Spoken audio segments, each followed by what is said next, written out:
강연장에서 뵙게 되니까 정말 반갑습니다. 다들 건강하시고 요즘은 또 이 온나라가 조금씩 희망이 생기는 것 같아요. 그렇죠? 약간은 희망이 보이는 세상에서 우리도 좀 더 많은 가능성을 가지고 함께 손잡고 살아가는 그런 희망 있는 세상을 앞으로 계속 만들어가면 좋겠습니다. 오늘 이 자리도 우리가 희망을 함께 말하는 그런 좋은 자리 되면 좋겠습니다. 다시 인사드립니다. 감사합니다. 이재명입니다. 우리 주최 측에서 정말 준비를 많이 하셨는데요. 원래 우리가 강연하고 사진 찍고까지 몇 시까지 예정돼 있으시죠? 5시까지? 뭐 충분하네 그러니까. 알겠습니다. 오늘은 우리 이렇게 좀 하면 좋겠어요. 사실 제가 통일 외교 남북 관계에 대한 전문가도 아니고 거기에 대해서 일정한 비전을 가진 정치인에 불과하기 때문에 제가 거기를 전문적으로 자세히 여러분들한테 지식을 전수해 준다는 건 의미가 별로 크지 않을 것 같아요. 제가 같은 생각 여러분들 말씀드리고 또 여러분들이 또 하고 싶은 말씀 있으실 테고 또 저에 대해서 궁금한 제 생각이 궁금한 게 있으시면 질문을 좀 해주시면 좋을 것 같아요. 가능하면 토론하고 대화하는 그런 장이 되면 좋겠습니다. 지금부터 좀 혹시라도 이따 의견을 말씀하실 게 있으실지 모르니까 메모를 좀 하셨다가요. 우리가 질의응답 서로 토론하는 시간을 좀 많이 갖도록 하겠습니다. 그리고 오랜만에 만났으니까 또 사진도 좀 찍고 서로 손도 한번 잡아보고 그러면 좋겠죠? 네. 우리가 여기서 공부해가지고 학위 딸 것도 아니고 적당히 하는 거죠. 제가 자주 말씀드리는데 제가 하는 얘기를 학술 논문에 인용하면 안 됩니다. 틀릴 가능성이 많아요. 그래서 강의가 아니고 강연인 거죠. 재밌게 소통하는 자리로 우리가 활용하면 좋겠습니다. 저는 사실 아까 말씀하셨던 것처럼 약자 출신이고 지금도 끊임없이 다수의 약자들이 어떻게 하면 자신의 권리를 잃지 않고 인간으로서 존중받고 대우받으면서 함께 잘 살 수 있냐 또 그렇게 하는 게 정치의 역할이다 이렇게 생각하고 또 정치에서 이재명은 어떤 생각을 가지고 어떻게 행동해야 되는지 저는 끊임없이 그렇게 고민합니다. 그래서 결국은 이제 통일의 문제든 경제의 문제든 공정사회 문제든 이런 데 관심이 좀 많고 그 중에서도 이 불공정한 세상, 불합리한 세상 또 그 비정상적인 세상에서 사람들이 입는 피해 이런 점들에 대해서 사실은 많이 격분하죠. 그래서 좀 과격해 보이기도 합니다. 실제 좀 과격하긴 한데 제가 집에서는 별로 과격 안 해요. 제자리를 다시 돌려보내야 된다. 이런 생각이 저는 아주 강하죠. 그걸 통해서 공정한 세상, 공정한 기회를 공정하게 경쟁해서 공정하게 결과를 배분받는 나라 만들어야 된다. 그게 공정사회 아니겠습니까? 너무 당연한 그런 세상을 만드는 것이고요. 또 그 중에서도 또 중요한 게 경제 영역의 문제죠. 경제. 결국 먹고 사는 문제인데 이 사회가 사실 매우 불공정하죠. 불평등해서 그 결과로 엄청난 격차가 생겼습니다. 소수가 가진 재산이나 또 연간 소득이 너무 많죠. 그래서 이런 것들을 좀 고치는 게 중요한데 이 경제적 정의의 회복이라고 하는 게 우리 대한민국의 앞으로 중요한 과제가 될 겁니다. 그런데 이 경제적 문제도 우리 내부의 문제라서 또 애쓰면 어느 정도는 개선이 가능합니다. 그런데 이 나쁜 구조를 떠받치는 아주 심각한 뿌리, 고름으로 치면 핵은 정말 뿌리에 해당되는 게 있어요. 그게 바로 뭐냐면 분단이라는 거죠. 갈라진 상황. 대한민국에서 이 힘센 소수의 강자들이 맨날 쓰는 말이 있어요. 옳은 말 하면 듣지 말아줘. 노인이 말이 많아. 빨갱이가 말이 많아. 말만 하면 공산다. 많이 들어보셨죠? 근데 말을 못난 사람이 많이 하지 않습니다, 사실. 불만 가진 사람인데, 불만 가진 사람들이 하는 불만은 되게 옳은 거예요. 대체적으로. 근데 이걸 입을 막아야 되는데, 어떻게 막느냐? 말만 하면 공산다. 옳은 소리 하면 빨갱이. 우리나라가 일본으로부터 광복된 후에 이 소위 친일부자들이 우리나라 사회를 다시 지배하죠. 미국을 등에 업은 사실 일본 대신 미국이 그 자리를 차지하는 거죠. 미국을 등에 업은 친일 세력들이 대한민국을 다시 장악을 했는데 명분이 없지 않습니까? 다시 자기들이 기자를 차지하고 나서 이 힘없는 다수를 또다시 지배해야 되는데 일제가 아니니까 다른 방법을 찾은 거예요. 그게 바로 뭐냐면 반공이죠. 반공. 그냥 너 북한 좋아하지? 너 북한 편이지? 너 북한하고 관계있지? 이렇게 얘기하면 그냥 막 죽여도 되는 거죠. 얼마 전에 고도연맹 사건이라고 하는 게 그것이 알고 싶다에 잠깐 나왔더군요. 아주 극히 일부에 불과하죠. 수십만 명이 어느 날 갑자기 그냥 영문도 모르고 우호 불려가서 다 죽임을 당했어요. 뭐 30만 정도가 죽었다고 합니다. 이유도 모르고 그냥 다 죽은 거예요. 구덩이 해놓고 그냥 동굴 같은 데서 다 쏟아놓고 다 죽이고 막 폭파해서 입고 막아 죽이고 일일이 죽이기도 귀찮으니까 물속에 넣고 그냥 폭파시켜서 묻어버리고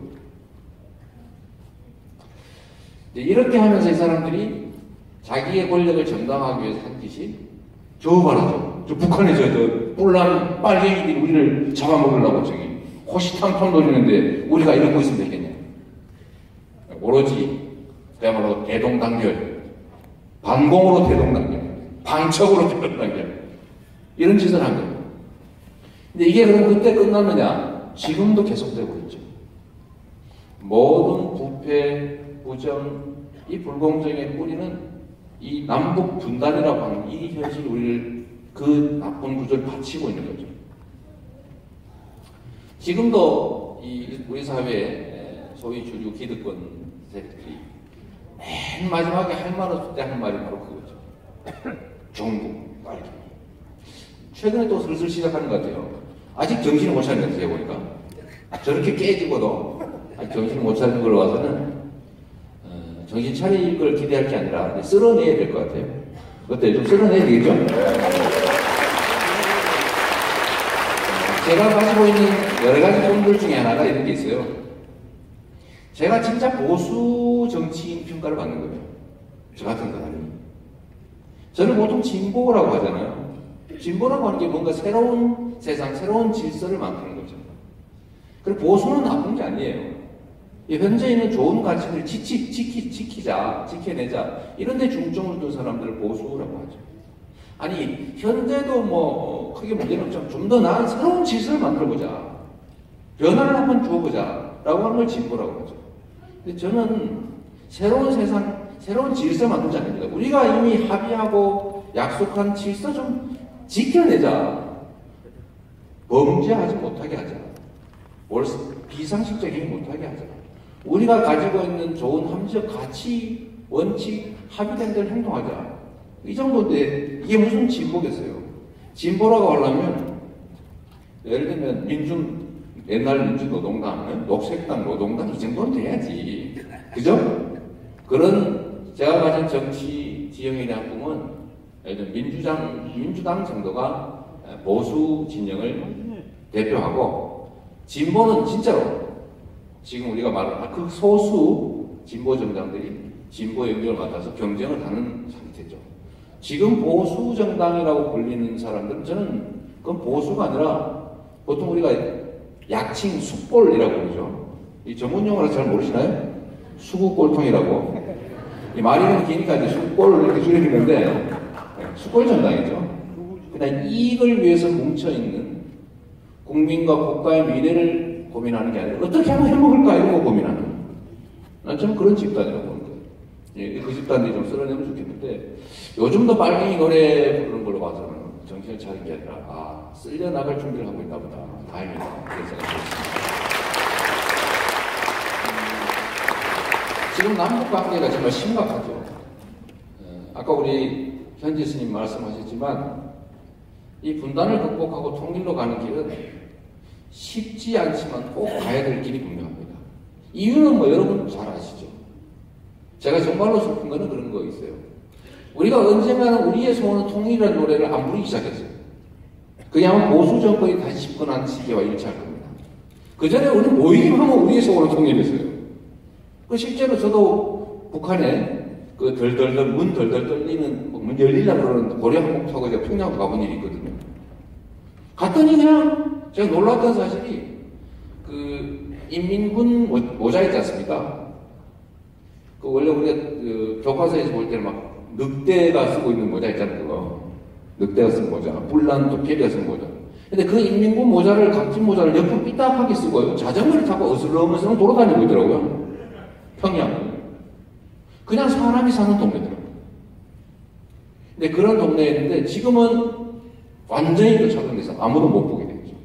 그리고 이제 뭐 핵폭탄을 소형화해서 곧 ICBM에 탑재해서 그 완전한 핵보유국이 거의 될 단계에 갔다 그러고, 미국은 뭐 예방전쟁이니 선제타격이니 그러고, 대한민국의 의사와 관계없이 전쟁할 수 있다고 협박하고요.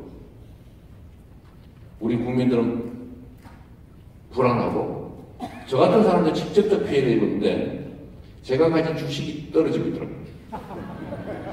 내가 지금 주식 가지고 있다고 누가 욕하고 그러던데, 자본주의 사회에서 내가 뭐 도둑질한 것도 아니고, 그렇죠? 이 전국적으로 엄청난 피해를 입는 거죠. 예를 들면 이걸 또 기화로 사드 문제가 생겨나면서 중국이 예를 들면 한국이나 실질적으로 경제 제재를 가하니까 관광객이 없어요. 중국으로 진출하는 기업들이 팔로가 막히죠. 현대자동차 지금 망하게 생겼습니다. 미국에서 안 팔리는 것도 안 팔리지만 중국에서 완전히 차단되는 바람에 안 팔려요. 지금 현대자동차 큰일 났다고요. 그뿐만이 아니죠. 뭐 롯데는 혼 좀 나야 돼. 그럼 뭘 하고 그거 바꿔줘가지고, 그죠? 골프장은 그냥 가지고 있지. 거기다 사드 하라고 바꿔주는 바람에. 그거 안 바꿔줬으면 사실 못했을 거거든요. 뭐, 또 딴 데 뭐 산에다 있을지는 모르긴 하지만. 이거 좀 혼 좀 나긴 해야 되고. 어쨌든 그렇게 기업들 피해도 크고, 우리 경제에 엄청난 피해가 있죠. 그래서 이 남북의 분단 상황이라고 하는 것이 정치적으로 소수의 나쁜 강자들의 다수를 지배하는 수단이 되어 있는 겁니다. 그래서 어떤 분이 그렇게 말씀하셨어요. 남북은 적대적 공생관계를 하고 있다.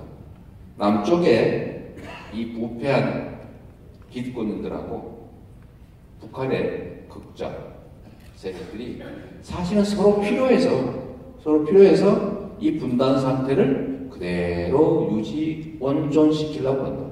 그게 자기들한테 훨씬 유리한 거죠. 급할 때 그렇게 얘기하면 돼. 저 큰일 났죠. 그러지 마세요. 이러면 그냥 국내에서 조용해지는 거죠. 그리고 이 최근에 북한과 미국 간에 상당히 극단적인 대립을 하게 되면서 그 피해를 누가 입고 있어요? 한반도의 민중들이 보이는 근본 원인이 뭘까? 또는 뭐 예를 들면 대한민국이라고 하는 이 남한 사회 내에서의 예를 들면 소수의 강자들이 다수를 지배하면서 생기는 이 불공정과 이 불합리의 근본 원인이 뭘까를 저는 한번 생각해 본 일이 있는데, 결국은 자기 이익입니다. 지 혼자 뭐 좀 많이 챙겨 먹으려고. 사람이 가지고 있는 예를 들면 지위, 명예, 권력, 돈, 뭐 이런 욕망들을 극단적으로 추구하는 사람들이 있고, 그런 사람들이 모여있는 게 바로 정치예요. 예를 들면 이런 것 어떻습니까? 미국 국민들 입장에서 말이에요. 선량한 미국 국민의 입장에서 북한에 대해서 경제 제재를 막 가요. 그러니까 북한은 또 살아남겠다고 막 ICBM, 미국으로 바로 그냥 날아갈 수 있는 대륙간 탄도미사일 개발해요. 추가요. 그리고 거기에 실을 수 있는 핵폭탄 만들어야죠. 거기에 실을 수 있는 소형화된 핵폭탄을 탑재해가지고 미국 본토까지 쏠 수 있는 대륙간 탄도미사일 개발하려고 그냥 쭉쭉 살림하고 있어요. 그거 못하게 한다고 막 두들겨 패요. 그리고 협박해요. 그냥 참수작전을 들어보시죠. 김정은이 목을 따겠다 이런 거예요. 부대 이름도 그게 뭡니까? 참수부대가. 그러니까 그거 얼마나 불안하겠어요. 1년에 막 2번씩 군사훈련을 하고 그러는데 재래식 군사력은 솔직히 비교가 안 됩니다. 무서우니까. 근데 거기 계속하면 결국 미국의 선량한 다수 국민들 입장에서는 결국은 미국까지 날아오르는 통제가 잘 안 되는 예측 불가능한 나라에서 핵 탄술단 ICBM을 개발해서 가지고 겨누고 있으면 얼마나 불안하겠습니까? 결국 그건 없애는 게 맞죠. 두들겨 패서 없앨 수 없다면 어떻게 없애는 게 좋아요? 꼬셔서 없애는 게 좋죠. 세상에 제일 좋은 방법이요, 때리는 것보다는 말로 잘 설득해서 안 하는 겁니다. 그 길로 가는 게 사실 더 쉽고 더 빠르고 돈도 덜 들어요. 북한이 이러다 혹시 이제 정권 바뀌면 저놈이 옛날에 몇년 며칠 날 광주에서 한 얘기가 이적형이다 그래서 국가보안법에 잡혀갈지 모르겠는데 뭐 할 수 없지 뭐 잡혀가도 사실이니까.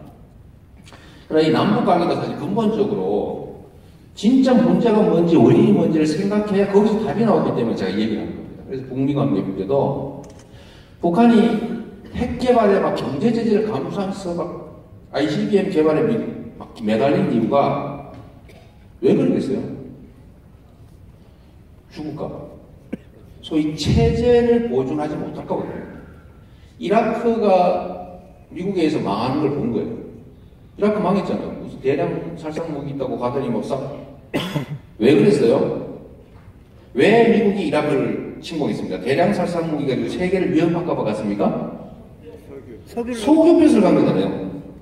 그 이제 세상 사람이 다 알죠.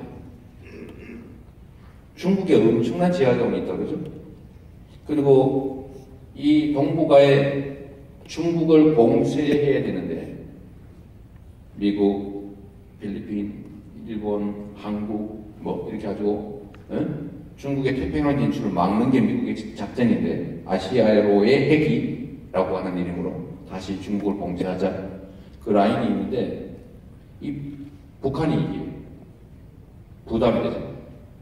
그래서 대한민국까지 거기다 라인을 끼워 넣어야 되는데 중국하고 한국이 자꾸 사이가 좋아지는 것 같아요. 사드 같은 거 이런 거 툭 던져놓으면 중국하고 사이 나빠지잖아요. 그죠? 그거 가만히 앉아가지고 그거 아십니까?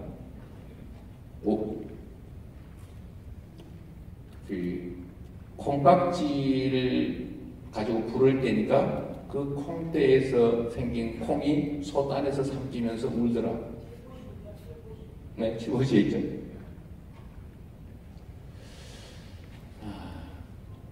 그 얼마나 슬픈 일이에요. 남북이 서로 막 싸우는데 누군가는 즐겁게 보고 있죠. 그래서 이 봉쇄 전략에 한국을 이용하는 거예요. 북한은 체제를 유지하기 위해서 핵탄두라도 만들어야 되겠다. 한국을 겨냥하는 게 아니에요. 미국을 겨냥하는 겁니다. 지금 한국은 뭐 다 인가스로 사정권에 들어있는 뭐 미사일 다 있어요. 미국 가는 거. 오로지 목표 미국 가는 거. 근데 이걸 만드는 제일 큰 이유는 미국이 자기를 위협하니까 마지막으로 우리도 한 방 있다. 라는 걸 보여주려고 합니다.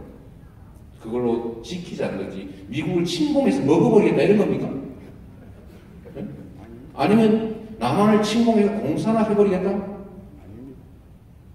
그 꿈은 제가 뭐 가지고 있다는 이거죠.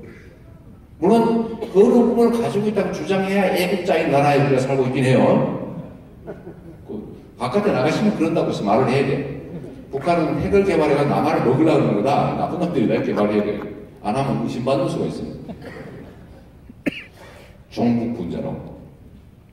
그래서 미국의 안보에도 사실은 도움이 안 되죠. 그런데 미국에도 안보에 도움이 안 된다는 것은 결국 미국 국민들한테 불이익이고 미국 국가에도 불이익이고 북한이 핵 보유를 하면 좋습니까? 안 좋잖아요. 북한이 핵 보유를 하면 어떻게 벌어집니까? 북한이 핵 보유를 하면 남한도 다시 전술핵을 들여오든지 뭐 자체 핵 개발을 하든지 해서 소위 말하는 공포의 균형을 만들어내야 됩니다. 왜냐하면 이 재래식 무기가 아무 소용이 없어요. 핵폭탄 한 뭐 이럴 때 기술무기가 가지고 있으면 그 재래식 폭탄 뭐 있으면 뭐 하는 거고. 그러니까 이 군비 균형이 확 무너지죠. 이 공포의 불균형이라고 보통 얘기하는데 이걸 막으려면 유일한 방법이 우리도 핵무장을 하는 거예요. 그럼 한번 남한에서 핵무장을 하면 그 다음에 일본은 어떻게 합니까? 일본도 당연히 무장하죠. 그 일본만 원하는 거예요. 그러면 이 동북아 일대가 완전히 핵 그냥 밀집 지역이 됩니다. 언제 그냥 싹 폭망할지 모르는 상황이에요. 이런 상황을 미국의 국민들이 바라겠냐? 안 바라죠. 근데 왜 이럽니까? 결국은 돈이에요. 결국은 소위 미국의 정계를 좌지우지하는 군사산업, 무기 생산한 군산복합체들, 여기가 사실 영향을 주는 거죠. 한반도에서 긴장이 격화되면 될수록 무기 팔아먹기 좋아요. 남한하고 중국 사이가 나빠지면 나빠질수록 남한에 대한 지배력이 커집니다. 미국의 이익은 그런 거죠. 미국의 이익이 아니라 미국을 지배하고 있는 세력들의 이익이죠.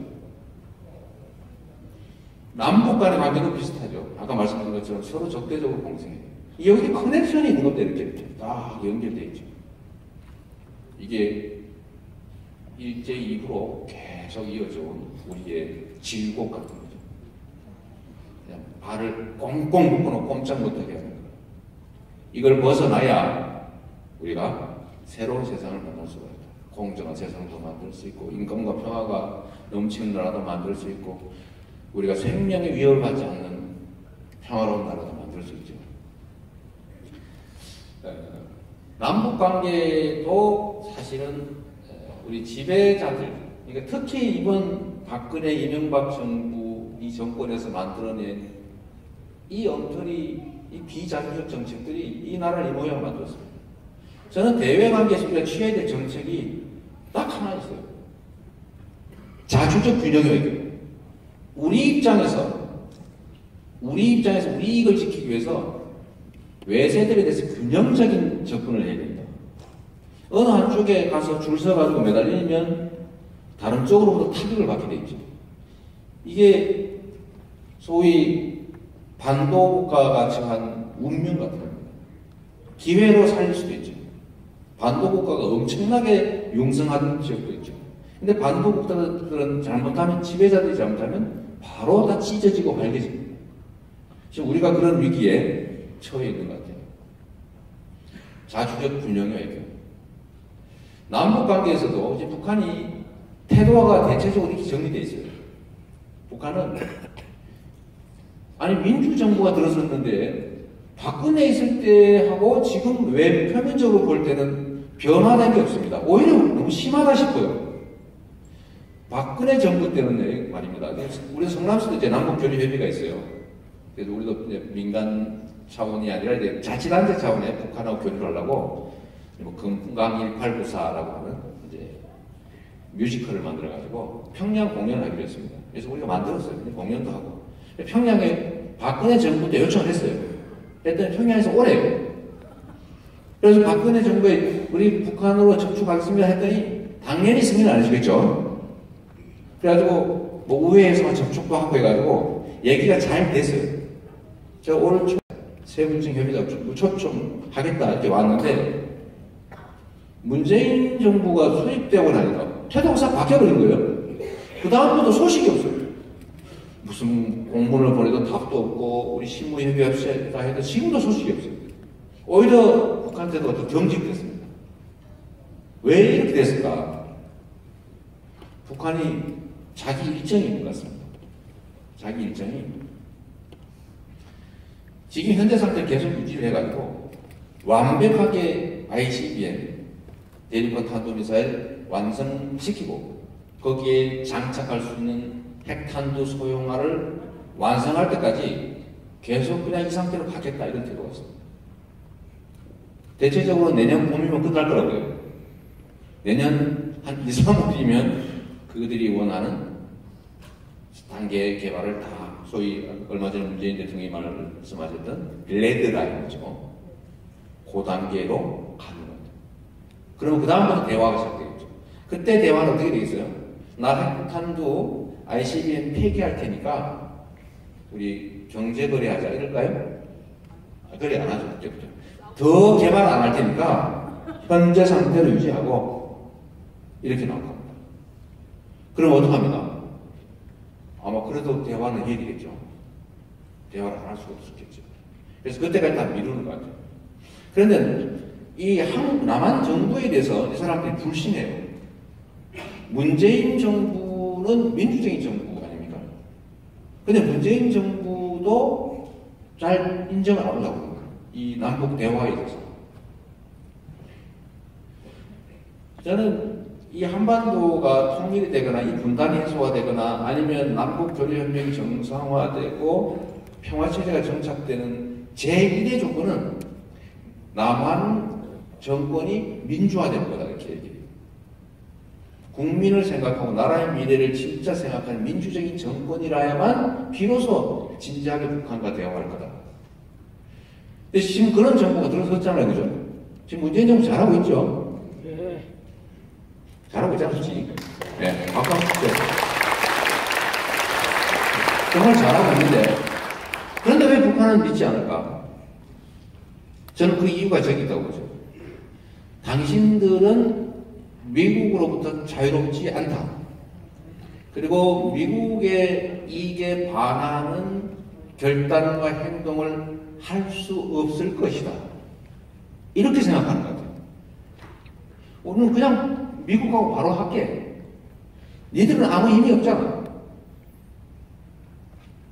그게 작년 올 초까지 실제 현실이었죠. 대한민국 정부는 미국에 반기될 수 있었습니까?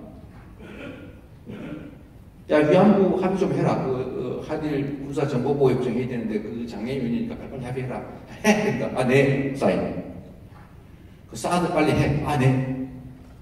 그냥 공사 안 되면 빨리 갖다 그냥 일단 설치해. 아, 네. 이렇게 되잖아요. 이런 정부하고 뭘 믿고 대화하겠어요?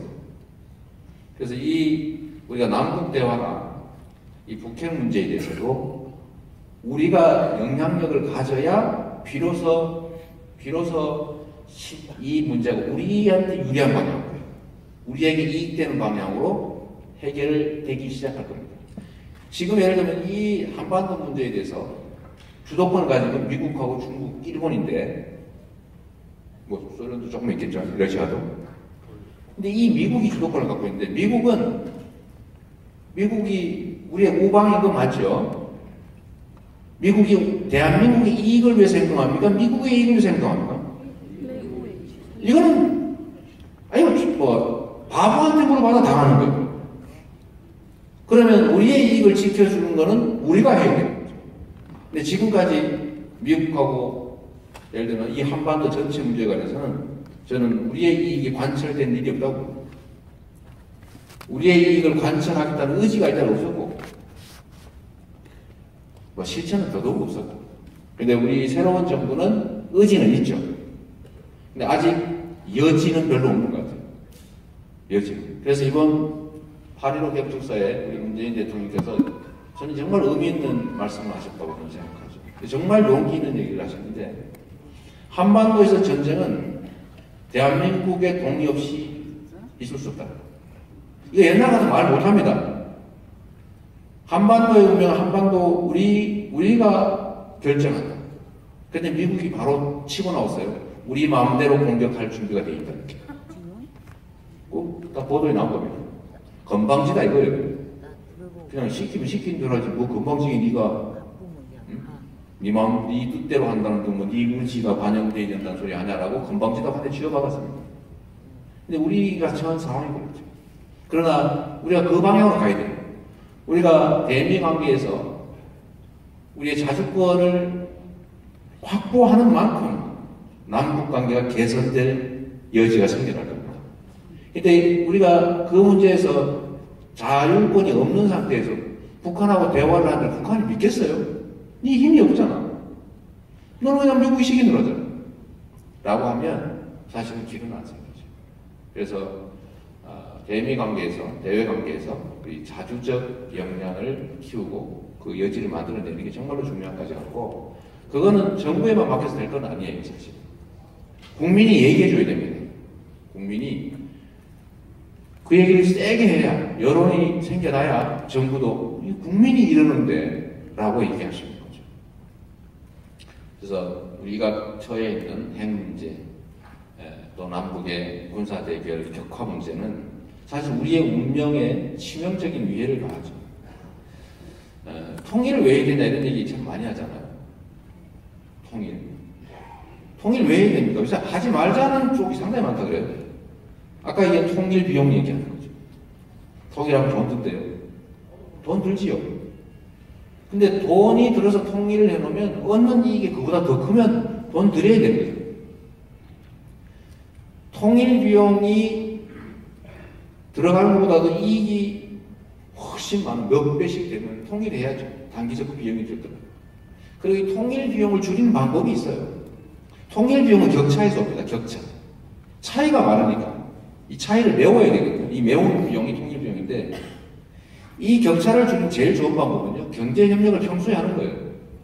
북한의 개성공단 인건비가 노동자 1인당 월 7만 원 정도 있다고 해요. 월 7만 원. 우리 얼마예요? 최소 150만 원 정도 되잖아요. 차이가 얼마입니까? 그럼 거기서 우리가 경제협력을 하면 북한은 노동자들 인건비 많이 받아주고 그 7만 원 줘도 막 줄 서가지고 난리였다는 거 아닙니까? 7만 원도 좋다고. 실제 소득은 그보다 훨씬 적다는 얘기죠. 그러니까 남북 간 경제협력을 해서 북한도 돈 벌고 우리도 돈 벌고 지금 남북 간의 관계가 이렇게 돼 있죠. 북한의 열의 손실을 입히기 위해서 우리가 100의 손실을 감수하는 시스템. 저기서 조금 손실을 입히기 위해서 우리는 더 큰 손실을 부담하죠. 그런데 이렇게 하는 게 좋습니까? 북한은 10을 이익 보고 우리는 100을 이익 보고 북한은 20 이익 보고 우리는 200 이익 보고 이러면 똑같잖아요. 10을 손해보고 100 손해보고 이게 더 손해 아닙니까? 그러니까 이거를 좋은 방향으로 선순환해서 해결을 해나가야 되는 거죠. 그게 경제협력인데 이 경제협력이 확대되면 될수록 격차가 줄어들 테고 그럼 우리의 통일 비용은 줄어들죠. 점점. 미리 돈 벌면서 통일 비용을 줄일 수 있어요. 지금 북한의 개성공단에서 철수한 인력들을 거의 중국이 활용하고 있다고 합니다. 북한 인력들이 정말로 우수하거든요. 우리처럼 손재주 좋잖아요. 그렇죠? 성실하죠. 인건비 낮죠. 교육 잘 돼 있죠. 다 거의 다 대학 나왔어요. 중국에서는 북한 노동자들 잡기 위한 경쟁이 치열하다고. 그걸 잡으면 좋을 건데. 근데 이 정말로 좋은 경제적 기회를 우리가 놓치고 있는 거죠. 통일 비용을 줄이려고 하는 수. 우리는 남북이 통일될 경우에 일단 많은 손실을 피할 수 있고 또 거기서 많은 이익을 얻을 수도 있어요. 손실을 피할 수 있는 것 중에 제일 큰 것은 전쟁의 위협이 근본적으로 사라진다는 거죠. 지금 얼마 전에 혹시 여러분들 얘기 들으셨어요? 그 한국에 온 그 용병 선수 있잖아요, 선수 본국으로 막 돌아가고 있다는 얘기 들었어요? 신문 안 보시나 봐요? 안 보셔도 돼, 골치 아프니까. 본국으로 돌아가고 있습니다. 한국 다른 나라에서 보면 저 완전 전시 상황입니다. 언제 봉투자가 막 수백 만 명이 죽을지 모르는 상황. 그러니까 본국으로 막 돌아가고 우리만 모르는 거죠. 이 한반도에서 전쟁이 얼마나 자주 있었는지 좀 생각해 보세요. 정말로 수시로 한 200~300년 만에 한 번씩 계속 있었거든요. 근데 200~300년에 한 번씩 있었는데 그때 보통 죽으면 몇백만 명씩 죽습니다. 한 94년도에 소위 북핵 위기 때 미국이 북한을 폭격하려고 했죠. 위기가 있었는데 그때 서로 계산을 해봤다고 합니다. 자, 진짜 북한이 포격하고 북한은 보복으로 남한에다 대응 포격하고 이러면 피해가 얼마일까 해봤더니 딱 3일 만에 개전 3일 만에 인명피해 150만 명 직접 피해 100조 원 복구 비용 300조 원 딱 3일 만에 복구에 걸리는 시간 10년 3일 만에 이게 더 확대되면 어떻게 되겠습니까? 이게 예를 들면 수십 년 만에 이런 일이 우발적으로 생겼다고 해도 그 피해는 엄청난 겁니다. 그래서 그 위험을 없애야 돼요. 두 번째는 지금 현재도 이 남북 분단 때문에 우리가 입는 손실이 너무 커요. 아까 정치적 손실에 대해서 말씀드렸을 때 그만하더라고요. 이 강자들이 부당한 지배권을 행사하는데 써먹으니까 그건 나쁜 측면인데 그거보다는 경제적 피해가 엄청납니다. 하다못해 외국에 돈 빌려도요. 한국이 빌리니까 이자 더 줘야 됩니다. 지정학적이 있어. 우리가 어디 주식을 발행해도 한국 기업이니까 디스카운트 합니다. 싸게. 물건도 마찬가지예요. 손해가 엄청나죠.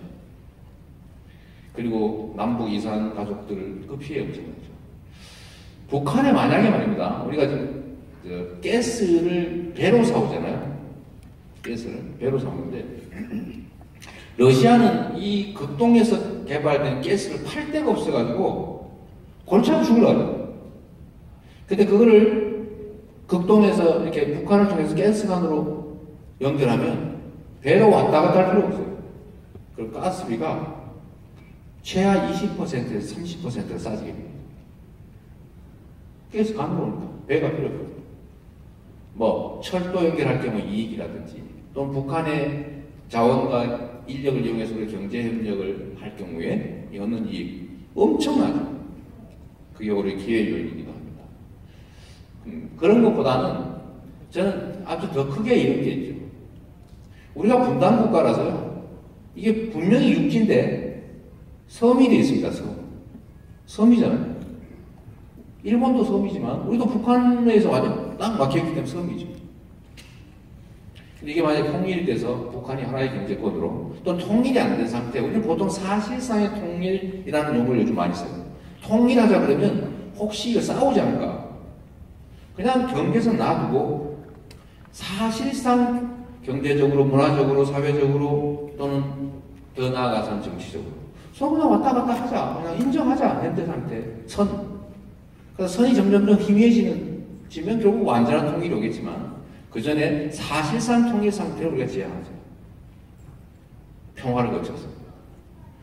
이 사실상의 통일 상태를 우리가 만들어내면 또는 거기서 좀 더 지나서 우리가 통일이 된다면 남북 인구 합쳐서 8천만, 그 다음에 엄청난 자원과 기술력, 교육 수준, 세계의 거의 최강국 반열에 들어가게 될 겁니다. 우리의 미래가 확 열리는 거죠. 그래서 우리 통일 문제는 우리의 가장 큰 과제다. 저는 우리 민주정부 수립돼서 저는 적폐청산 잘할 거라고 봐요. 물론 밭에 돌 들어내는데 완전히 잔돌까지 다 들어내지 못하겠죠. 시간이 좀 부족할 테니까, 그죠? 그래서 큰 돌을 많이 집어낼 것 같아요. 잔돌이야 나중에 또 다른 사람이 집어내면 되는 거고. 이 적폐를 청산하는 문제는 어느 정도는 될 것 같습니다. 그 다음 과제가 일단 경제적 평등, 노동자들을 좀 보호하고 노동자들을 임금을 좀 많이 확보해서 가계 소득을 늘리고 지나치게 대기업 재벌들이 가지고 있는 과도한 산업이익, 과도한 영업이익들 중에 정상적인 세금 좀 걷고 즉 증세하는 거죠. 그리고 그거를 복지 재원으로 좀 지출해서 우리 국민들의 주머니를 늘리면 경제가 좀 살아날 겁니다. 그 방향으로 어느 정도는 갈 수 있겠죠. 그 다음에 우리가 지향해야 될 최고의 목표는 뭐냐? 한반도의 평화와 통일이죠. 지금 저는 우리 시대의 최대의 과제는 이번 정부가 성공하는 것인 동시에 다음 정부를 민주정부를 만들어내는 겁니다. 그렇지 않나요? 네. 반드시 이번 문재인 정부가 적폐를 청산하고 상당 정도의 공정사회를 만들어내고 남북 문제에 있어서 이 위기 요인들을 최소한으로 좀 관리해내고 하는 단계까지 하고 난 우리 다음 정부의 최대의 과제는 정말로 평화를 만들어내고 사실상의 통일 또는 그걸 넘어서서 우리가 적대의 의미를 종식하고 평화적으로 공존하고 서로 협조하고 협력해 살아가는 그런 나라를 만드는 거라고 생각해요. 그게 우리의 의무죠. 우리 세대가 해야 될, 우리 다음 세대에게 물려줘야 될 가장 중요한 과제라고 생각합니다. 평화가 최고의 안보죠. 전쟁은 수단일 뿐이죠. 우리가 국방을 튼튼히 하고 안보를 튼튼히 해야 되지만 그 최종 목적은 사실은 평화롭고 안전하게 사는 겁니다. 전쟁에 이기기 위해서 우리가 국방을 하는 건 아니에요. 전쟁하지 않기 위해서죠. 그래서 제가 그 말씀 자주 드려요. 평화는 아무리 비싸고 아무리 더럽고 아무리 자존심 상하는 거라도 이긴 전쟁보다 낫다. 평화가 곧 밥이고 평화가 곧 경제다.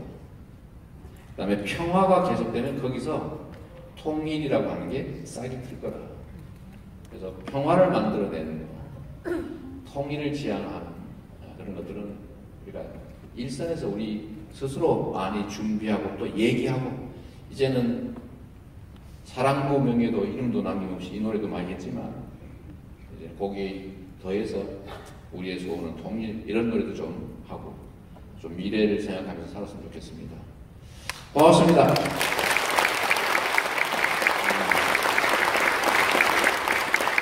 이제 여러분들 질의응답이라기보다는 내 전문가가 아니니까 하고 싶은 얘기들 서로 남은 시간을 좀 갖도록 하죠. 네.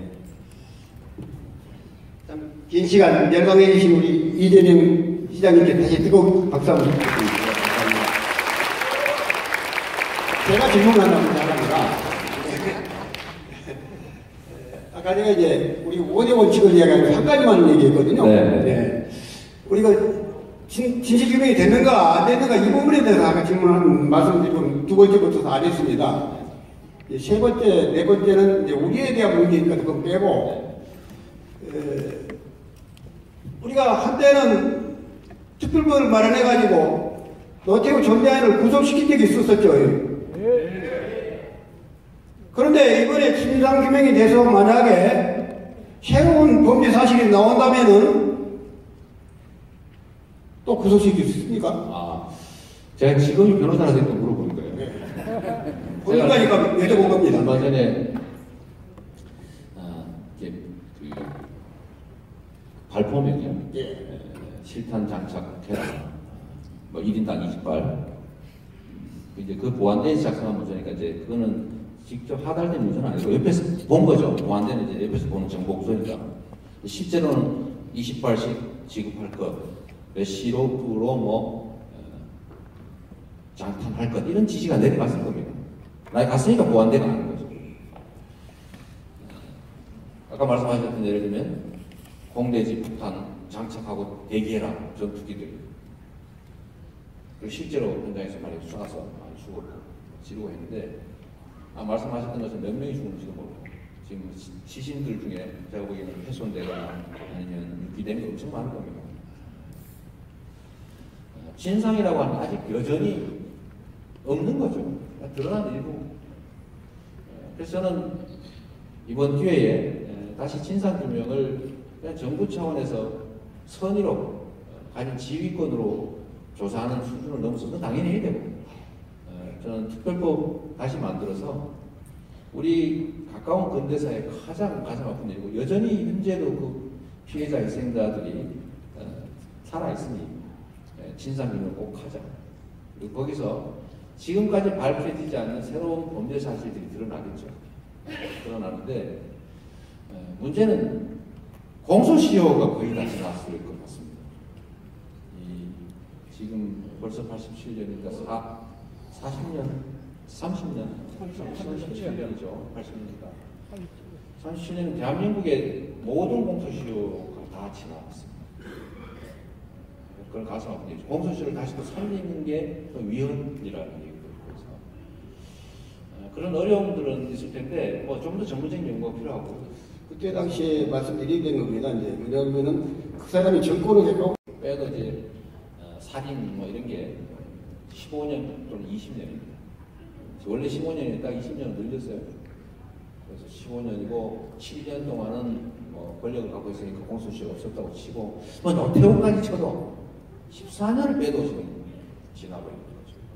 그래서 그런 문제에 있어서 쉽게 얘기하기는 어렵지만 그러나 진상규명을 위해서는 단순히 정부의 조사 권한 정도로 부족하고 또 민간 또 검찰이나 수사력까지 동원해서 하려면 특별법이 꼭 필요하죠. 저는 해야 된다고 생각하고 추진하면 좀 가능할 거라고 봅니다. 이 자유한국당이나 바른당이 죽으려고 작정한 게 아니라면 동의할 거라고 보고요. 또 국민의당이야 당연히 찬성하겠죠. 안 하면 또 안 하는 대로 책임을 물으면 되니까 다 동의할 거라고 봅니다. 그건 당연히. 과반수만 된다고 되는 것도 아니니까 국회 선진화법 때문에 국민 여론이 좀 많이 받쳐주면 잘 되지 않을까 싶습니다. 그렇게 해야죠. 네. 또 제가 아까 한 가지를 내가 또 소개를 못했던 부분이 하나 있습니다.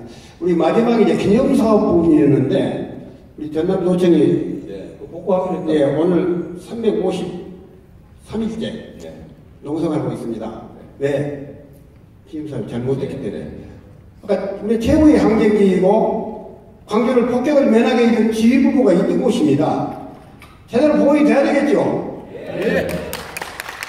근데 그건 저도 뭐 지금이 아무 지위나 역할이 없으니까 말을 하는 게 의미 없지만 저 복원해야 된다고 말씀드리고 복원해야 되고 근데 현 정부에서도 복원하는 걸로 이렇게 하신 걸로 제가 보도에서 봤는데 아닌가요? 복원하기로 했죠. 예, 예. 네. 예, 복원해야 됩니까? 복원해야 됩니까? 네, 중간에 무슨 박수 치고 오십시오. 복원하기로 했잖아요. 왜 이 말씀을 드리냐면은 전번에 대통령 후보 중에서 후보입니다. 대통령 후보의 후보 중에서 그 농성장에 와서 하룻밤을 자고 가신 분이 딱 이재명 씨가 한 분입니다. 제가 잘 데가 없어서 그랬어요. 잘 데가 없어요. 또 353일째 지키고 계시는 우리 5.18 어머니들께도 큰 격려의 박수 한번 보내주십시오. 어머니들 감사합니다. 네, 나머지는 이제 여러분들이 질문하시라고 저희들 바로 쉽게 드리겠고 의자 하나 갖다 주시고 하겠습니다. 네, 질문 의자. 고맙습니다. 네. 우리 재학이 어머니 아까 제가 혹시 모르시는 분도 계신 것 같아서 재학이 어머니 어디 가세요? 우리 어머니세요. 네. 박수 한번 주십시오.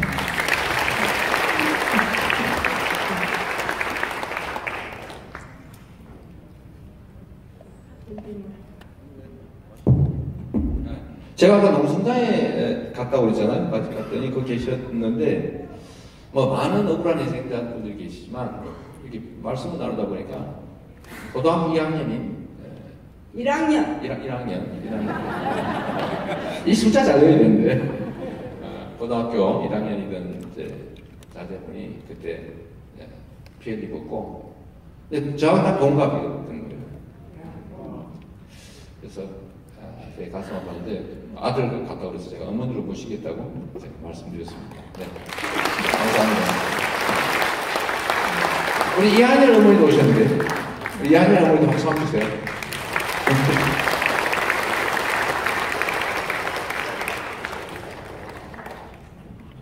얼마나 가슴 아프시겠어요, 그죠? 네. 아, 좋았어요. 지금. 네. 이제 질문, 답하는 시간을 좀 잠깐 갖도록 하겠습니다. 네.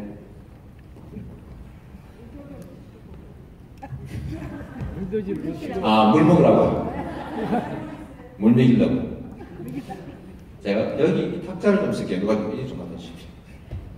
메모가 좀 필요해서. 누구 혹시 하실 말씀 있으시면 하시죠. 네. 네. 안녕하십니까. 네, 고맙습니다. 북부에 살고 있는 김호영입니다. 네, 말씀하세요. 예. 참 가슴이 벅찹니다. 저도 5.18 현장에서 그때 20살이었어요. 20살. 저는 부상을 당했는데 제가 맨 먼저 공수부대한테 권복을 맞은 사람입니다. 근데 저는 부상자 신청도 안 했어요. 왜? 제가 도망자기 때문에. 제가 도망자고 근데 제가 어떻게 그 부상자를 합니까? 강주 시민이 다 피해자고 여긴 난데 제가 시장을 다 묻겠습니다. 아까 공소시효를 말씀하셨는데 역적이 예를 들어서 나라를 지키라는 군인들이 저는 그래요. 무명의 용사지만 나라를 지키라는 군인들이 전쟁이 일어났다면 우리가 충돌가 나갑니다. 나라를 지키라는 군인들이 이것은 있을 수도 없고 있어도 안 될 처인 공로할 짓을 했는데 그게 공소시효가 있습니까? 답변해 주십시오. 얼마나 가슴 아프시겠어요, 그죠? 박수 한번 주십시오. 네. 책임이라고 하는 것은 여러 가지가 있죠. 도덕적 책임도 있을 테고, 역사적 책임도 있는 것이고, 형사적 책임도 있는 겁니다. 책임의 종류는 아주 다양합니다. 그 중에 감옥을 보내거나 아니면 어떤 벌을 가할 수 있는 기간은 지났다 그 말이죠. 안타깝게도. 그러나 진상을 규명하고 그걸 기록에 남기고 그래서 역사적으로 책임을 묻고 도덕적으로 양심의 가책이라도 느끼게 또는 많은 사람들이 비난의 눈길이라도 줄 수 있게 만드는 것, 이것도 책임을 묻는 방법 중에 하나입니다. 그런 책임들은 여전히 남아있죠. 여전히 그 책임은 물을 수 있으니까 형벌을 가하는 것, 그 점이 참 저는 꼭 한번 했으면 좋겠는데, 세상이라고 하는 게 내 마음대로는 되지 않지 않습니까? 그리고 어떤 제도라고 하는 것은 특정 사안에 있어서 좀 부당한 결과를 줬더라도 또 필요한 것이니까 우리가 또 존중해야죠. 필요할 때마다 막 그 제도를 망가뜨리면 또 우리가 그 피해를 입습니다. 이 나쁜 짓 하는 걸로 이익을 보는 것은 다수 국민들이 아니에요. 제도를 망가뜨리고 법제도를 악용하고 이런 걸 통해서 이익을 보는 건 언제나 힘 있는 소수가 하죠. 그래서 제도를 가능하면 존중하는 게 좋습니다. 우리를 위해서. 그래서 이 가슴 아프지만 공소시효 형사처벌을 시간이 지나는 건 아쉽지만 어쩔 수 없을 것 같아요. 그러나 이게 전부는 아니니까 할 일은 여전히 많다 이 말씀으로 좀 위로 겸해서 말씀드립니다. 네, 또 뭐 아무나 네, 질문 하나 말씀드리겠습니다. 마이크를 미리 주세요. 주시고 혹시 유선 마이크 있으면 저를 주시고 무선을 하나 더 주십시오. 네, 여수에서 온 정선호입니다. 저는 목소리가 커서 마이크가 필요 없는데요.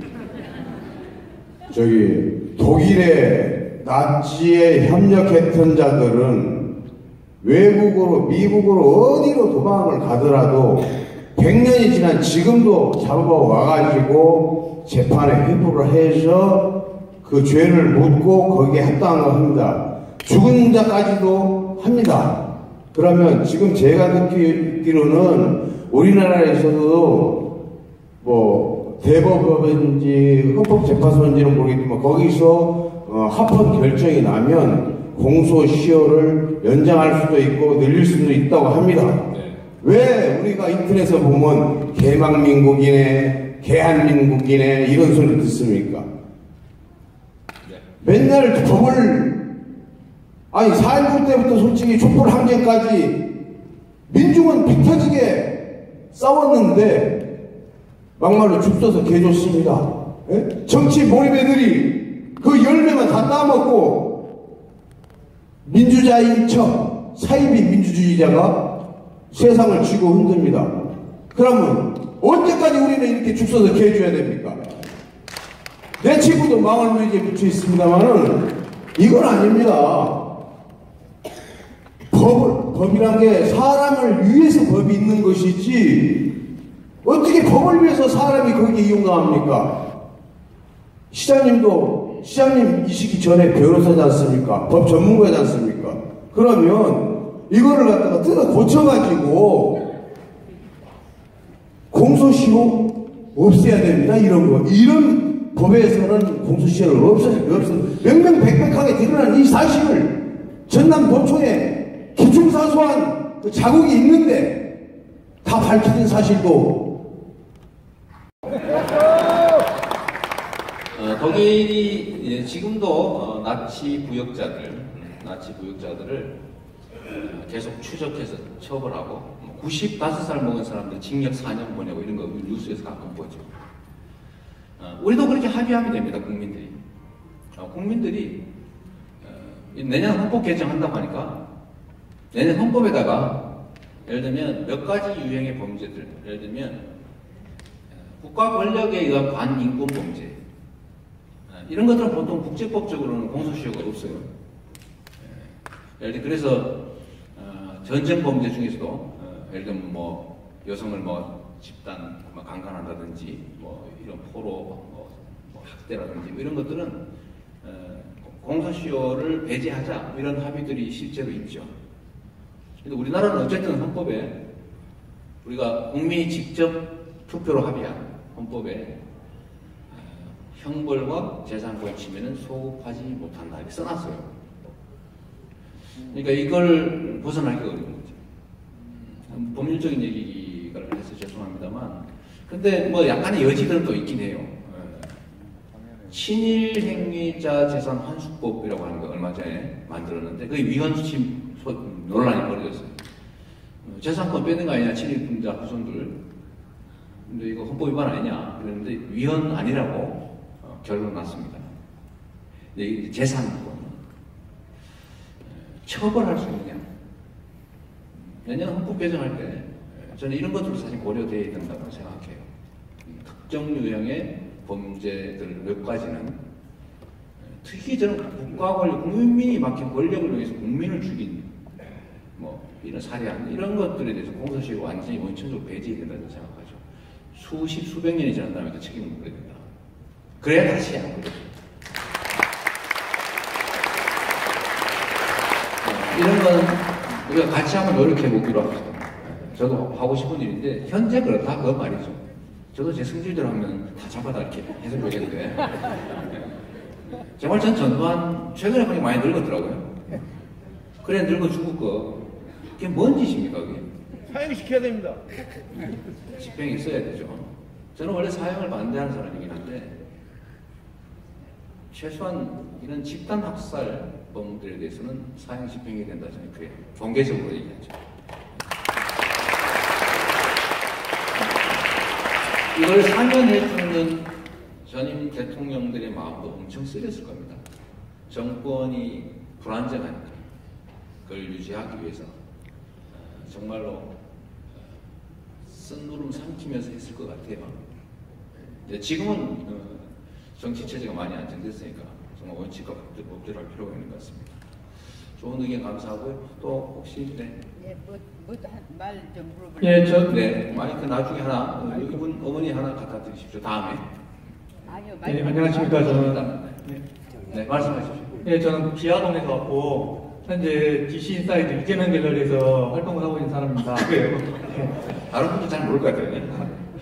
저는 조금 다른 질문을 좀 드리려고 합니다. 다들 아시다시피 시장님께서는 좀 능력이 너무 좋으시고 그래서 지식 기반 이제 스펙트럼이 상당히 넓으신데요. 그래가지고 저희 갤러리에는 이제 중도 후파에서부터 진보까지 이제 많은 사람들이 와서 저도 한번 봅니다, 사실 몰래. 아, 예, 감사합니다. 그런데 한두 달쯤 전에 이 지지자들이 이 스펙트럼이 넓은 지지자들이 약간 동요를 한 사건이 있었습니다. 네. 민주당에서 현재 진행하고 있는, 민주당이 진행하는 거 아니고, 민주당의 많은 의원들이 참여를 하고 있는 양심수 석방 프로젝트, 보랏빛 편지에 민주당의 많은 의원들이 참여를 하고 있고, 시장님도 저에게 동조를 하셨죠. 네. 그래서 이제 거기에 대해서 이제 이야기를 하는데, 공격을 하는 측에서는 그 민주당에 수많은 의원들이 있음에도 불구하고, 여기에 이재명이 참여를 하고 있다. 어떤 보수 매체에서는 빨간색으로 이재명 성남시장이 그 백수십 명의 양심수 중에 특별히 이석기 전 의원 이름을 빨간색으로 표시를 해서 이재명이 이석기를 석방하려고 하고 있다. 이런 식으로 이제 공격을 펼치다 보니까 이석기 전 의원에 대해서는 저희 지지자들 사이에서조차 이건 국가보안법이 아니라 현행법에 의해서 처벌받은 거기 때문에 양심수가 아니지 않냐 이런 의견들이 꽤 있습니다. 그래서 어떤 의견들이 나오냐 그럼 이재명 시장이 결국에는 민주당이기 때문에 이런 거 아니냐 결국에는 말갱이 좌파 아니냐. 네, 그렇습니다. 그래서 이제 저희 아무래도 진보 측도 있다 보니까 저희들끼리 이야기 결론을 내리기로는 이재명 시장이 이걸 주도적으로 한 건 아니고 민주당 의원들이 많이 이제 참여를 하기 때문에 같이 참여를 한 거다. 그리고 이석기 전 의원에 대해서는 별 특별한 생각이 없었을 것이다. 이렇게 묵뚝을 해서 이제 마무리 지었습니다. 저희들끼리는. 근데 그걸로는 당연히 부족하지 않겠습니까? 그래서 저희는 그 시장님의 정확한 의견을 대해서 듣고 싶습니다. 이게 참 어떤 사안에 대해서 경계를 분명히 한다는 게 참 쉽지 않죠. 탁 자르면 합격과 불합격을 잘랐는데 그 차이가 0.0001일 수도 있어요.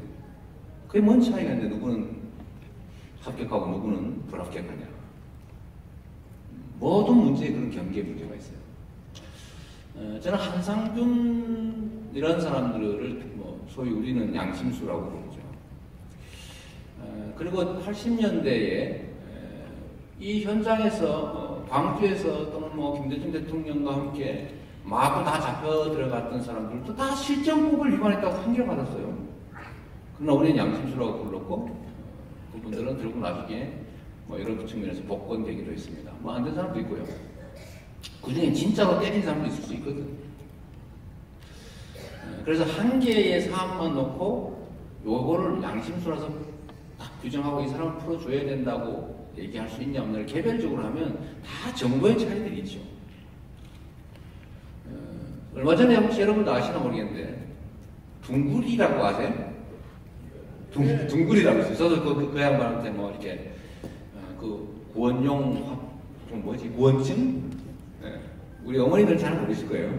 저도 구원증 받고 그랬는데 장난삼아 이렇게 개밥 뿌리고 다니는 사람이 있습니다. 개. 파출소 앞에 개밥을 뿌리는 거예요. 개 같은 경찰아 뭐 이런 뜻으로. 정권의 개다 그리고 맨날 그 뿌리고 사진 찍고 히히 웃고 이런 사람이 있어요.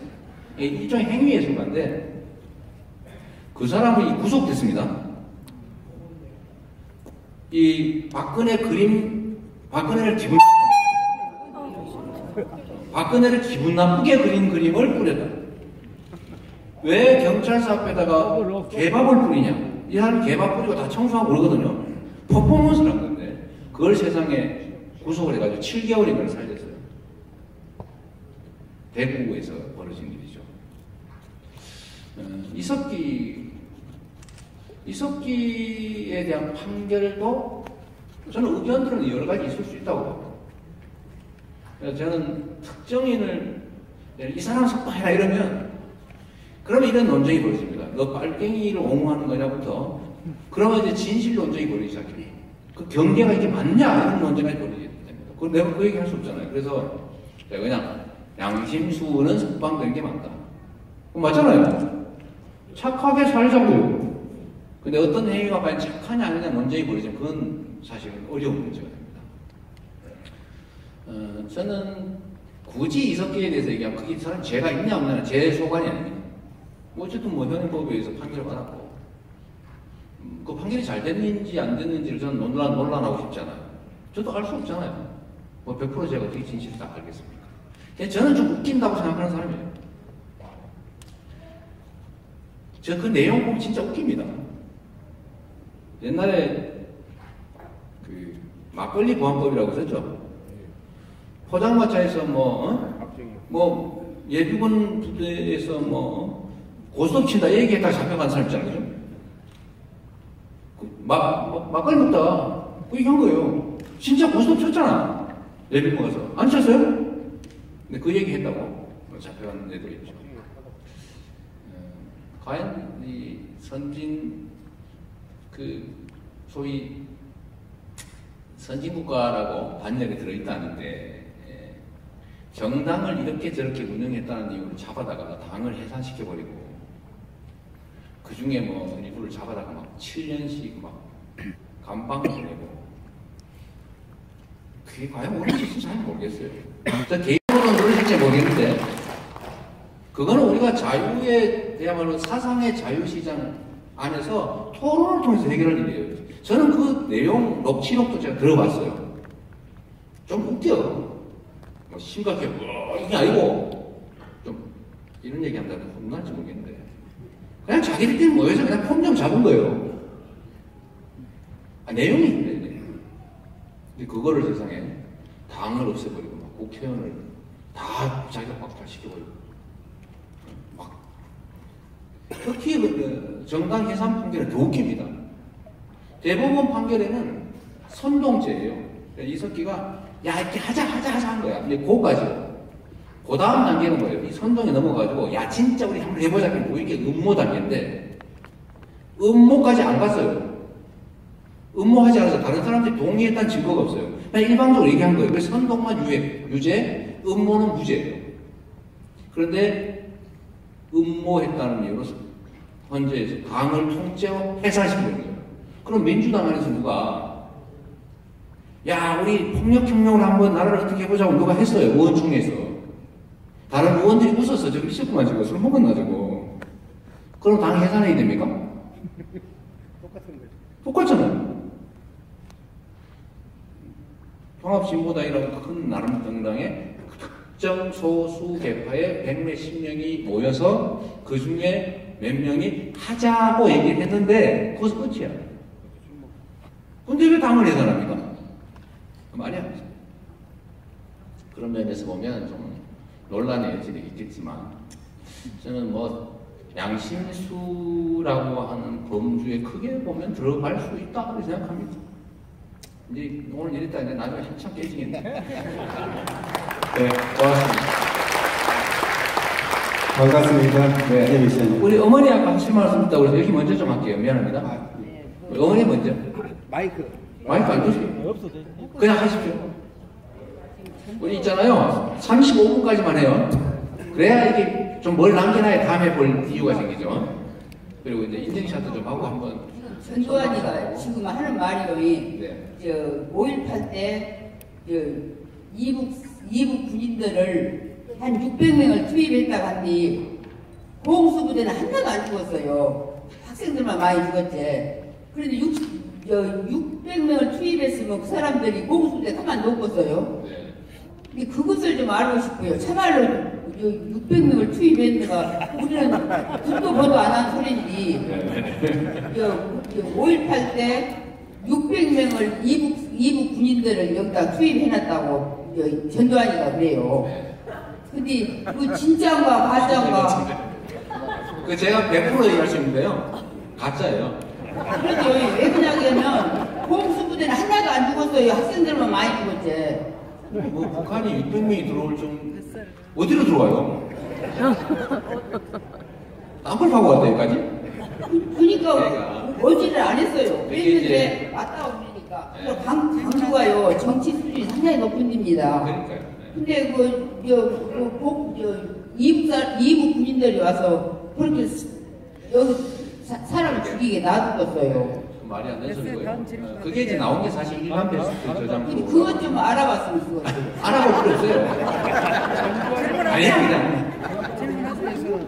마이크 잡고 그래서 잠깐만요. 이게 이제 일반 베스트 저장소라고 하는 데서 이제 소위 일베라고 하는 막 무책임하게 막 쓰는 데 있어요. 그리고 그거 보면 사진들도 조작한 게 있습니다. 그럼 이게 뭐 시위대가 들고 있는 총 종류를 예를 들면 북한군이 쓰는 총으로 싹 바꿔가지고 봐라 이게 증거다 이러니까 애들 이제 일반 베스트에 출입하는 학생들이 중고등학생이 많아요. 아 진짜 내 사진이 있네 뭐 이렇게 되는 거죠. 옛날에 왜 사진관에 인어 사진 보고 인어가 진짜 있나 보다 이렇게 얘기하잖아요.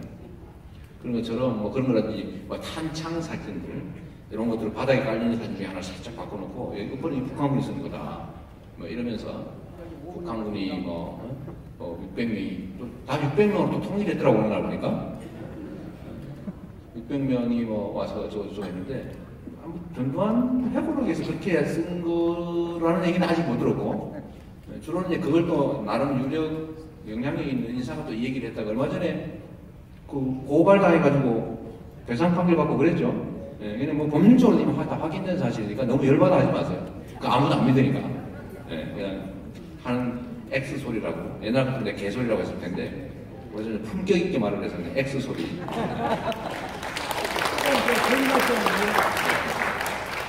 가리면 시장님 저는 저기 5.18 기념공연을 좋아합니다. 네.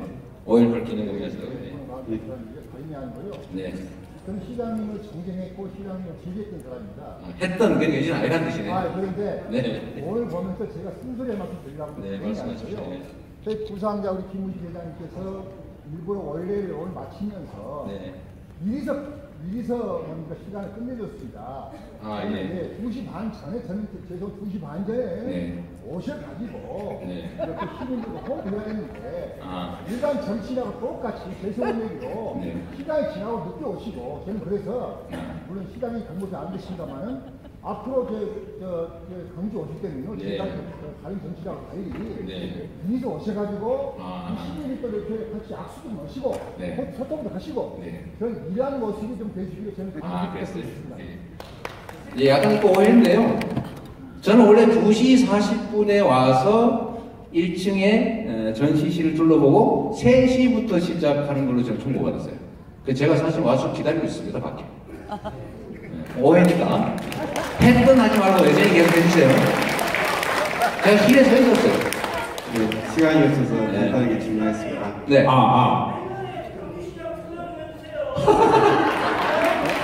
큰일 나는 말씀하십니다. 질문하겠습니다. 농담. 네. 농담이시고. 지금 주제하고. 괜찮습니다. 뭐 재밌자고 하는 거지, 뭐, 우리가 뭐, 학술 토론하는 것도 아니고, 무슨 뭐, 죽기 살기로 뭐, 하는 것도 아니고. 주제하고 관련된 두 가지 질문을 좀 하겠습니다. 해보신 거니까. 지금 이 시장님께서 통일을 주제로 해서 강연해서 이 소리를 듣고 싶어서 우리 집에서 듣고 왔습니다. 네. 지금 북핵 문제 관련한 한 가지하고요. 네. 시장님이 그동안에 정책을 폈던 시정에서 폈던 골목 상권에 대해서 두 가지에 대해서 제안 아닌 제안 형식으로 말씀드리겠습니다. 네, 첫째는 저는 북한이 핵이 있어야 한다 보고요. 왜 그러냐면은 북한이 핵이 없으면 지금 현재같이 미국이나 중국이나 여러 가지 그 강국에 대해서 우리나라가 굉장히 피해를 본다고 생각하고 있고, 또 북한이 핵을 갖고 있음으로써 이 세계가 평화가 유지가 된다고 보고 있습니다. 그 다음의 통일은 저는 북한 교류, 그 다음에 더 나아가서 간단히 말씀드리면 북한과 우리나라와 몽골과 같이 연방 국가를 만들었으면 좋겠다는 생각을 합니다. 연방 국가가 되면은 우리나라 지금 산발물 시대가 조금 벗어나 있는데, 그 연방 국가 되면은 우리 후배들, 우리 젊은 층들의 그 세대는 5만 불이 훨씬 넘은 그런 경제 성장이 될 수 있을 거라고 믿고 있습니다. 진정한 자유는 힘의 균형이 맞아야 한다고 생각하기 때문에, 그래서 저는 연방 국가 제도를 정부 차원에서 좀 진지하게 검토해 줬으면 하는 거 한 가지 하고요. 다음은 이제 골목 상권에 대해서 말씀드리겠습니다. 골목 상권에 대해서 각 계층에서 여러 가지 제안을 했는데 특별한 효과가 나오지 않고 있습니다. 그 예산도 막대한 예산이 투여해도 효과가 나지 않고 있는데, 제가 한 4월 등에 이 시장님 영감을 얻어가지고 공무원 본봉에 대해서 20% 내지 30%를 전 온누리 상품권이나 그 지역 화폐로 발행하면 그것을 제안했는데 행자부도 그렇고 인사혁신처도 그렇고 그것을 불철폐했습니다. 제가 법을 간단히 고치는 그 조항까지 다 해서 특별한 예산 없이 기존 예산 가지고 매월 고정적인 그 상가들의 고정적인 뭐요? 놔두세요. 정리하십시오. 이거 정책이니까요. 그 고정적인 매출을 올릴 수 있는 것이 주 목적인데, 지금 시장님께서 해외에 오셨던 청년 배당 같은 경우는 큰 효과가 없이 일회성으로서 1년에 몇 번 없어요. 근데 공무원 그 보호수를 본봉에 대해서 20 내지 30%를 고정적으로 하면 매월 그게 골목 상권에 대해서 수익이 갈 수 있습니다. 그런 점에 대해서 좀 정책 좀 반영해 주시면 고맙겠습니다. 자, 일단 이렇게 하시죠. 그럼 북핵 문제에 있어서 북한이 핵 무장을 완료해가지고 북한이 서로 군사적 위협을 걱정하지 않는 단계가 되면 오히려 남북 관계에서 좀 긴장 고조가 좀 완화될 수도 있겠다라는 의견에 대해서는 개인적으로는 공감해요. 왜냐하면 지금 남북 간의 군사적 균형이 워낙 안 맞다 보니까, 사실 남한이 너무 압도적이다 보니까, 혹시 아시겠지만 대한민국의 연간 국방비가 40조 원을 넘습니다. 40조 원. 엄청난 돈인데 이게 북한의 1년 국민 총생산보다도 많은 돈이에요. 국가의 1년 총생산보다도 많은 돈이라고 합니다. 그러니까 엄청난 돈을 쓰고 있는데, 다만 너무 많이 돈 써서 너 도대체 뭘 했길래 북한 위협을 자꾸 얘기하냐라고 하니까 할 말 없으니까 그래도 뭐 부족하다 맨날 그러는 거죠. 미군이 주둔해야 될 이유를 합리화하기 위해서 맨날 북한 군사력이 세다라고 주장하는데 전혀 말이 안 되는 소리입니다. 압도적으로 남한하고 미국 군사력이 높아요. 비교가 안 되는 거예요. 그러니까 북한이 불안한 거죠. 그러니까 결국은 재래식 무기 경쟁은 도저히 안 되니까 결국은 큰 돈 안 드는 핵에 관심 갖게 된 거죠. 네, 그래서 이런 악순환을 해소하기 위해서는 차라리 이래 된 거 빨리 북한이 그걸 딱 끝내버리고 거기 맞춰서 남한도 대응 핵 억지력, 소위 전술 핵 재배치 또는 자체 핵 개발 계획 와서 이런 거 하고 완벽하게 힘의 균형을 이루면 서로 침공이나 체제 전복 의도 이런 것들을 걱정하지 않을 상태가 되면 진짜 진정한 대화가 가능하지 않겠냐라는 생각이 있을 수 있죠. 그걸 그 생각이신 것 같아요. 그러나 아직은 한반도 비핵화라고 하는 우리가 역대 정권들이 이렇게 합의했던 중요한 가치가 있습니다. 최대한 비핵화, 평화지대 여기 방향으로 노력을 해보고 또 안 되면 그 다음 단계에 또 대안을 찾아야 되겠지만 지금 단계에서 빨리 그냥 해보라는 정치를 하는 입장에서 무책임한 그런 소리 큰일 날 수가 있죠. 하여튼 제 생각 그냥 그 정도 말씀드리고 공무원들 월급 중에 일부를 지역 화폐로 주면 그걸 결국은 지역에다 직접 사용하니까 지역 경제가 좋아지지 않겠냐 일리가 있긴 합니다. 그런데 공무원 임금을 지역 화폐로 주는 거는 현행법으로는 불법이고요. 또 공무원도 노동자인데 노동의 대가를 왜 상품권으로 주냐라는 반론에 사실은 할 말이 잘 없죠. 그리고 성남시는 사실 이걸 하고 있는 게 있어요. 기존에 있는 보수는 그냥 임금으로 현금을 주는데 성남시는 생활임금이라고 해서 최저임금하고 생활임금 요 차이만큼은 지역화폐를 줍니다. 그게 한 연간 한 30억 정도가 넘어요. 그 다음에 청년배당, 그 다음에 산후조리비, 이거에서 한 200억 정도를 지역화폐로 주고, 그 이제 재래시장이나 골목상권에서만 쓰게 하니까, 대형 유통점 술집이나 복권집 이런데, 또 외지에서 못 쓰게 하니까, 뭐 여기 중에 아마 성남에 벤치마킹 가보신 상인도 계실 텐데, 성남은 재래시장이 살아나고 있어요. 한 200억 정도로. 시민 1인당 2만원 정도 예산인 거죠. 근데 아마 내년에 그 아동수당 5세까지 120만원씩 주는 거를 정부에서 이제 성남시 정책을 벤치마킹해서 지역화폐로 주겠다. 원하는 자치단체는 지역화폐로 만들어서 지급할 수 있게 하겠다 이렇게 발표했더라고요. 그래서 계산을 해봤더니 성남시는 553억이 아동수당으로 들어와요.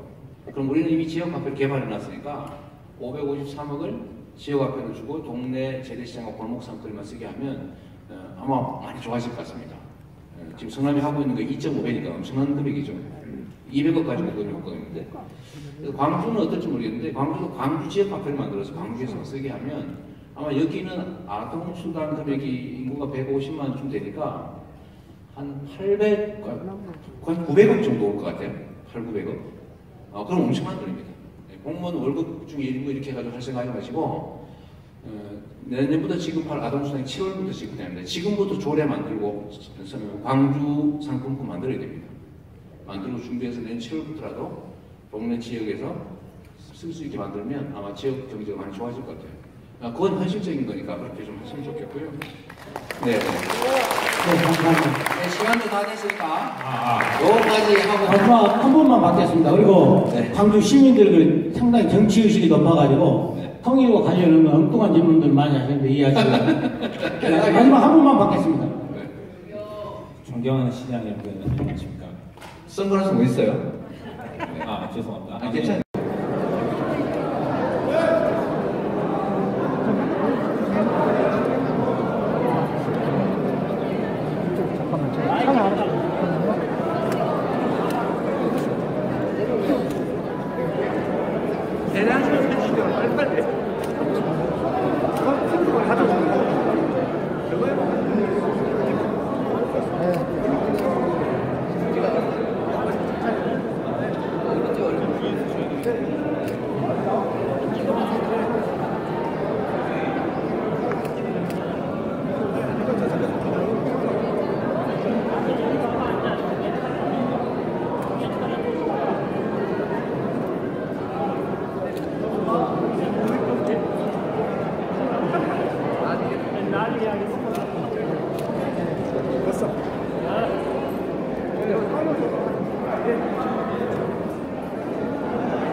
자, 핸드폰 패턴을 바로바로 풀어주세요.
매님 줄 수갖고 쓰면 덤태기로 나도 같이 쓰면 되니까.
얘가 어디 갔지? 다 찍으십니까? 여기 다 찍는 사람마다 여기 찍어주신 분 있네요. 성남시에서 오셨어요? 네. 찍어주신 분이 계셨어요. 아니, 저 팬이에요, 그냥. 여기 서 있어요, 여기요. 언니.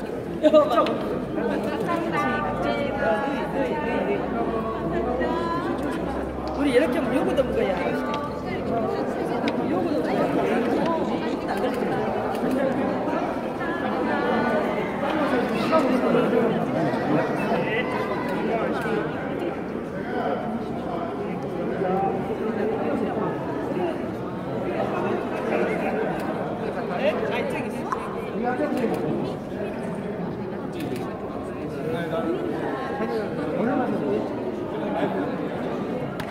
이럴 걸 좀 주신다. 만드십니다.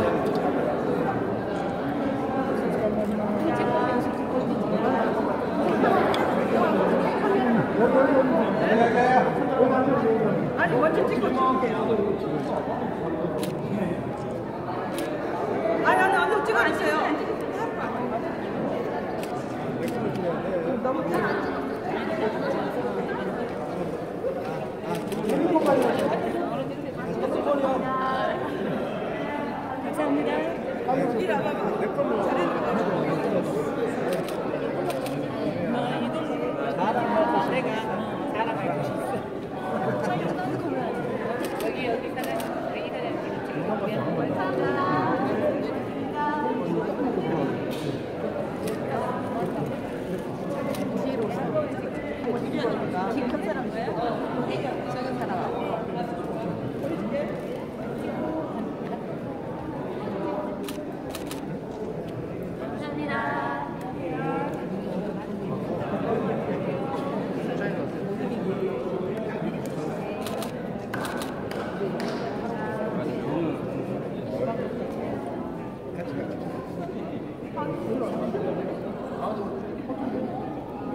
이쪽으로 이쪽으로 많은 사람 이 시간에 다른 사람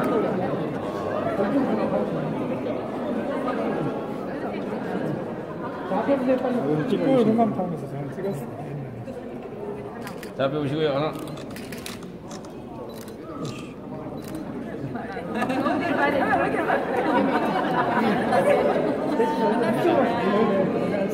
혜림 씨 조금 빨리 오세요 빨리.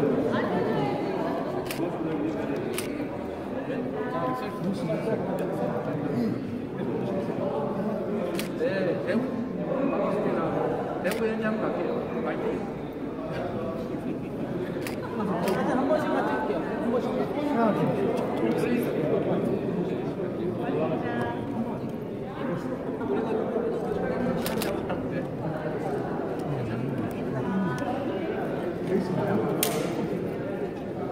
촬영 좀 빨리 좀 진행하겠습니다. 죄송합니다. 빨리 오세요 빨리. 여러분. 네.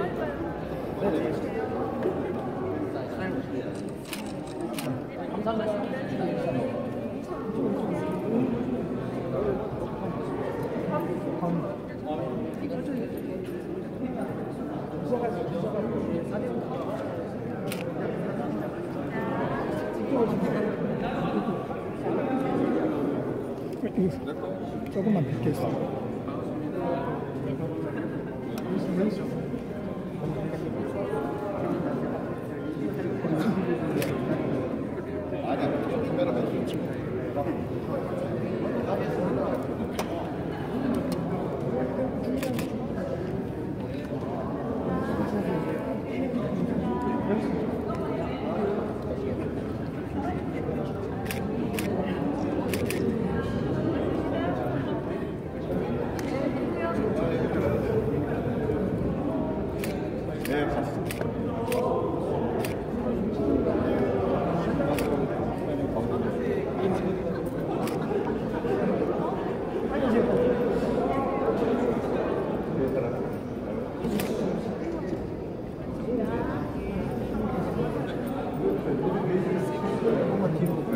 하나 찍어요?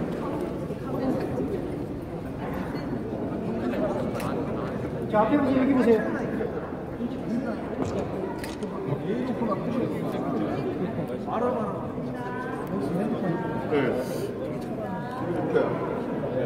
핸드폰 먼저 찍고요. 나중에.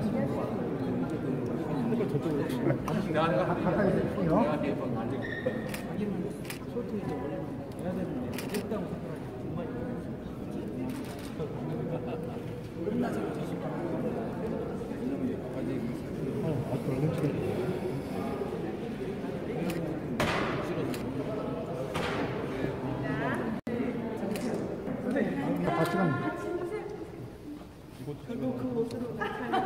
보내주세요. 감사합니다. 말만 그러지 마.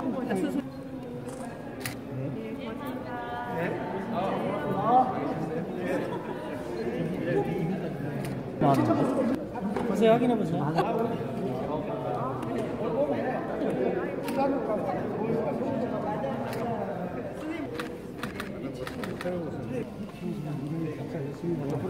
옆으로